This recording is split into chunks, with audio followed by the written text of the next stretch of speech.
Welcome to everyone. আজকে আমরা যে বিষয়টি নিয়ে আলোচনা করছি সেটা হচ্ছে এক্সেল।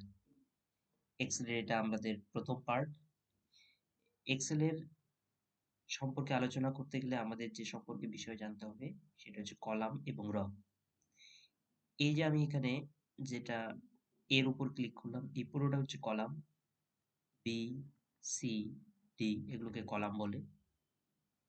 প্রত্যেকটার একটা করে নাম দেওয়া হয়েছে এ, বি, সি, ডি এভাবে অ্যালফাবেটিক্যালি নামগুলো রয়েছে। নিচে যেগুলো রয়েছে এগুলোকে আমরা সবগুলো বলি রো। রো গুলো ১, ২ করে দেওয়া রয়েছে। 1, 2, 3, 4, 5, 6, 7, 8 এই কলাম এবং রো যেখানে মিট করছে সেই জায়গাটাকে বলছি আমরা সেল। এই সেলটি যে রয়েছে এই সেলটাকে বলবো আমরা অ্যাক্টিভ সেল। যে সেলে আমরা কাজ করছি সেই সেলটাকে বলবো আমরা অ্যাক্টিভ সেল। এখানে যদি লক্ষ্য করো আমি যখন B3 তে রাখলাম তখন B3 এই অ্যাক্টিভ সেলটা নেম বক্সে উঠে যায়। এইভাবে আমি যদি কোনো সেলে 1 নিচে ডাউন অ্যারো দিয়ে 2, 3, 4, 5, 6, 7 এভাবে লিখি, সেগুলো যখন যে সেলে লিখছি তখন সেই সেলের এই ফর্মুলা বারের মধ্যে আমরা দেখতে পাবো। এখন ধরে নাও আমরা কোনো একটা সেলে কোনো সংখ্যা লিখছি 1, 2, 3, 4 এই সংখ্যাটাকে আমরা কাট কপি পেস্ট করতে চাই। তাহলে এর মধ্যে সিম্পলি ক্লিক করে রাইট ক্লিক করতে পারি, কাট করতে পারি অথবা কপি করতে পারি। যখন করব সেটাকে আমাদের ইন্ডিকেট করে দেখাচ্ছে যে এটাকে আমরা কাট করছি। কাট করে আমি অন্য কোনো সেলে নিয়ে যেতে পারি।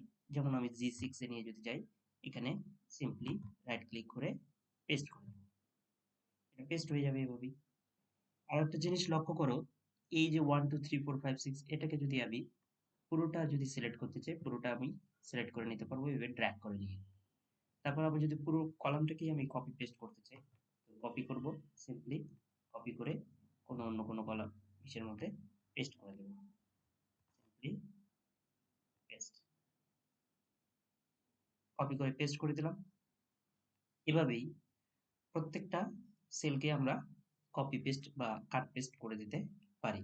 আরো একটি কথা, যে আমরা এক্সেলের মধ্যে বেশিরভাগ ক্ষেত্রেই নাম্বার দিয়ে কাজ করি। টেক্সটের ব্যবহার খুব কম করা হয় এক্সেলে। এবার দেখো, এই যে পুরো যে জায়গাটা আছে এটাকে স্প্রেডশিট বলে বা ওয়ার্কশিট বলে থাকে। এরকম আমরা যদি শীট সংখ্যা বাড়াতে চাই তাহলে নিচে যদি আমরা এখানে দেখি, এই যে প্লাস সিম্বলটা রয়েছে নিউ শীট, এটাতে সিম্পলি ক্লিক করলে আমাদের নতুন নতুন শীট আমরা পেতে পারি। শীট 1 এ একটা কাজ করে রাখলাম, শীট 2 তে একটা কাজ করে রাখলাম, শীট 3 তে একটা কাজ করে রাখলাম এবং পুরোটা একটা কাজ ফাইলে গিয়ে আমি সেভ করে রেখে দিতে পারি। আবার ধরে নাও আমার এখানে আমি কিছু সংখ্যা লিখে যাচ্ছি, ডাউন এর উপরে নিচে নেমে আসছি,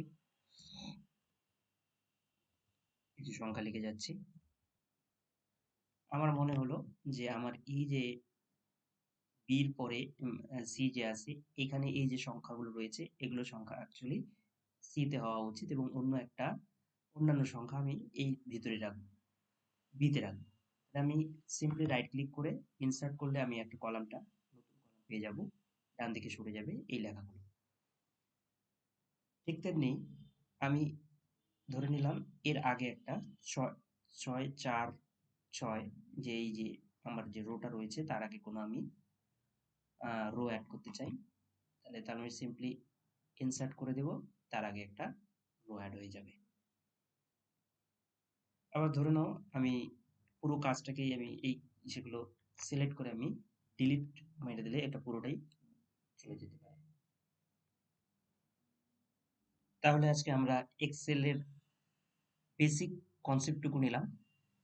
সেল কি, কলাম কি, রো কি, স্প্রেডশিট বা ওয়ার্কশিট কি, শীট কিভাবে অ্যাড করব, এ সম্পর্কে আলোচনা হলো। নেক্সট ভিডিওতে আমরা পরবর্তী বিষয় নিয়ে আলোচনা করব। ধন্যবাদ।